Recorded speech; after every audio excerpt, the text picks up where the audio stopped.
expectations for Trevor Lawrence this season. He is going to struggle.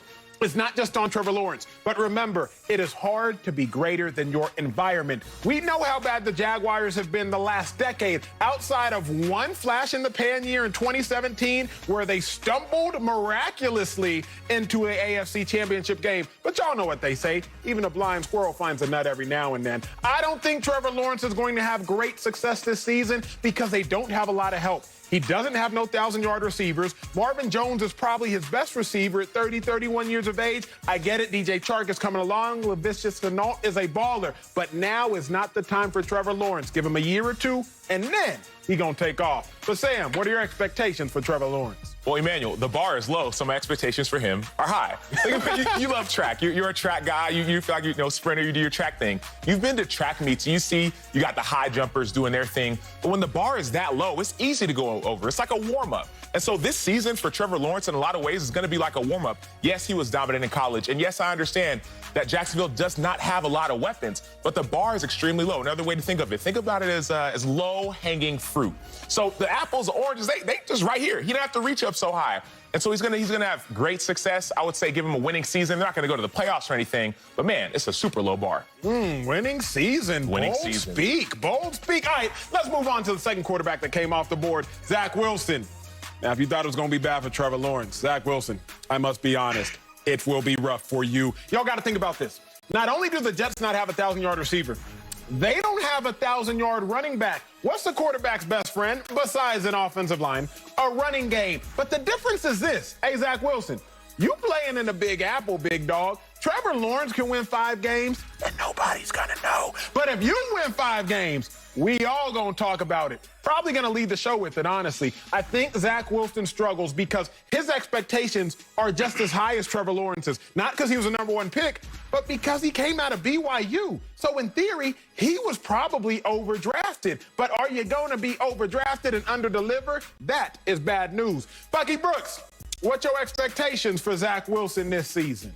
Oh, I think Zach Wilson is going to hit the ground running. In fact, I believe he's set up for success because this system is one that elevates quarterbacks. I saw this same system elevate Jared Goff, Kirk Cousins, your favorite, Baker Mayfield. It is going to allow Zach Wilson to play at a high level. Mike LaFleur has surrounded this young quarterback with weapons. The offensive line that you talk about, they drafted Elijah Vera-Tucker to go with Mekhi Becton, so now they're beefy. They got a running back in Michael Carter that will help them out. The 2 receivers, Corey Davis brought over from Tennessee, Elijah Moore gives them 2 guys that can get open.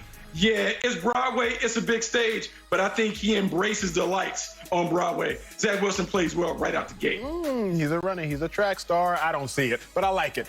Next up, Trey Lance. Now, he went #3 to the Niners. Fellas, I gotta be honest, this is where it gets tricky for me.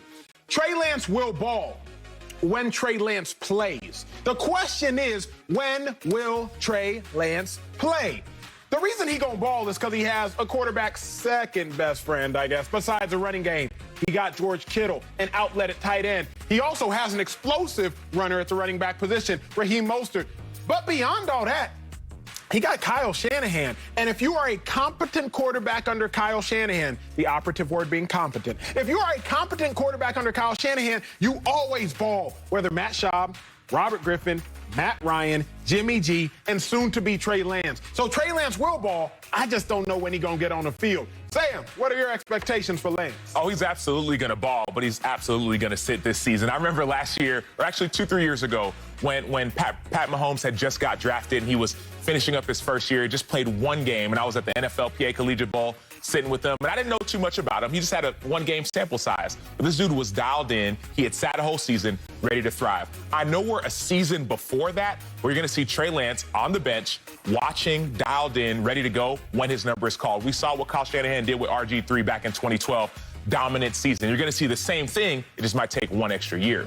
I can co-sign that. But I got to get to the player I'm most excited about. Let's be real. Justin Fields. He landed in the best spot. Better spot than Trey Lance. Better spot than Mac Jones, who we'll talk about shortly. Justin Fields, you know the Bears love him because they traded up from the 20 slot to the 11 slot to get him. But we talked track and field. Sam, you brought it up. A high jumper jumping over a low bar. But now imagine one of the greatest high jumpers jumping over the lowest bars. Because I like Mitch Trubisky. Sam, I know you like Mitch Trubisky. But Bears fans hated Mitch Trubisky.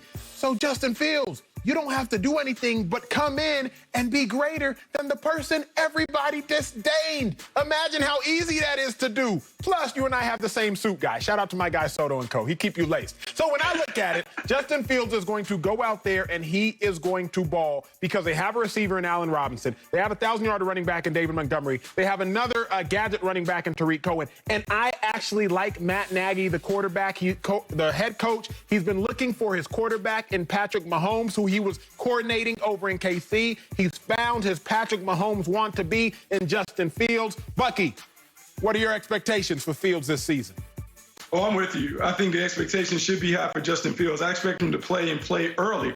Moreover, I expect him to play at a high level. Remember, when Matt Nagy took over the Bears went right to the playoffs, and Mitchell Trubisky played at a Pro Bowl level. Justin Fields is bigger, faster, stronger, and a more talented passer. All Matt Nagy has to do is not mess this up. Justin Fields will lead the Bears back to the playoffs. And remember, this was a playoff team a season ago. When they get all the pieces back on defense or whatever, they're going to be ready to rock. I think they finished second in the NFC North. Justin Fields plays a major role in that success. Oh, well, let's finally get to the last one. That's who?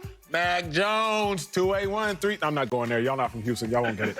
Mac Jones went number 15 to the Patriots. And again, Mac Jones is very similar to Trey Lance for me. I think whenever he steps on the field, he will likely ball. But the question is, again, when will he step on the field? The other question is this, because my typical co-host, Marcellus Wiley, he always says, if you're a Patriots quarterback, you either have to sit on the bench or you will suck. Those are the two options. No rookie quarterbacks for the Patriots, or at least no quarterback for the Patriots who gets there and has to play right away succeeds. Even Tom Brady.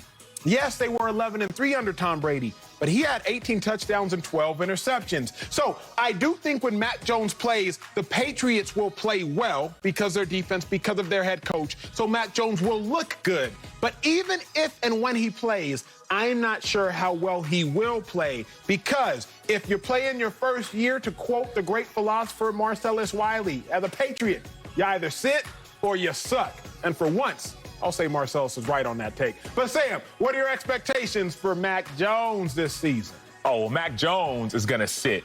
And you talked about if and when. It's a big if and also a bigger when of when he's going to get on the field. Back in 2016 with the Bears, we scrimmaged the Patriots, they had this thing called a developmental squad. So you had Tom Brady, who was a starter, Jimmy G going with the twos. But then at practice, they had Jacoby Brissett, who was a rookie, with, in a lot of ways, the threes, the practice squad, the developmental squad. We're all talking about how Mac Jones is going to come in and shine and compete for a starting spot. I believe Mac Jones is going to be in the developmental squad. Why? Because it takes time to get better. No one sees the behind the scenes. But what happens is he gets in the field, he gets in the playbook, he learns the defense, learns the offense, learns how to read defenses, and learns how to play ball. But it's going to take time. I think that's what happened with my NFL career. I never really got off the developmental squad. Oh, well, still ended up here. Bucky Brooks, I need your take because I know you're hot on Cam Newton and you're hot on Mac Jones and you're hot on this competition. What's Mac Jones going to do, if anything, this season? Yeah, I think he's going to sit behind Cam Newton. I expect Cam Newton to play much better. I think we tend to forget Cam Newton last year was playing really well prior to the COVID infection. When he got COVID, it changed his game. He was never the same after that. I think he now hits the ground running, plays at a high level. For Mac Jones, I expect him to sit, develop, but when he does get his opportunity, the Patriots will continue to surround him with talent because it's important that he has playmakers on the outside. I like the tight ends. They still need an upgraded wide receiver, but in 2022, Mac Jones may look good as a Patriots quarterback. Bucky going all in on Dak Prescott and Cam Newton. I guess it is Monday. Oh, yeah. Coming up, the Browns, well, they're all in on Baker Mayfield. But